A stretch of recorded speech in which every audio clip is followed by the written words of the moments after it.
নিয়ত করছিলাম মোবাইল আর খারাপ কিছু দেখব না, কিন্তু হঠাৎ করে আল্লাহ আবার ফাহেসার মধ্যে চলে গেছি।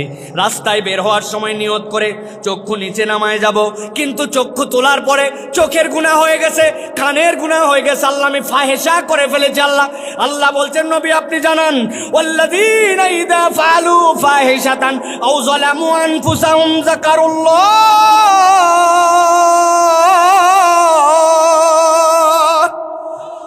ওই বান্দাগুলার যখনই মনে হয়েছে আল্লাহ আমার গুনাহ হয়ে গেছে, আল্লাহর স্মরণে চলে আসছে, আল্লাহ বলছেন ফাস্তাগফিরু লিযুনুবিহিম, তুমি আল্লাহর কাছে তোমার গুনার জন্য ইস্তেগফার করেছো। ওয়া মান ইয়াগফিরুয যুনুবা ইল্লাল্লাহ, আল্লাহ ছাড়া তোমারে কেউ ক্ষমা করতে পারে না। বান্দা আল্লাহর তোর গুনাহ ক্ষমা করবে, কিন্তু বান্দা তোর এই ইস্তেগফারটুকু আল্লাহর কাছে জিকির হিসাবেও লেখা হবে। সুবহানাল্লাহ। আল্লাহ রাব্বুল আমিন লালে লাল করে দিচ্ছেন বান্দাকে, বান্দা তুই পাবি আর পাবি, তোর পাওয়ার কোনো শেষ নাই।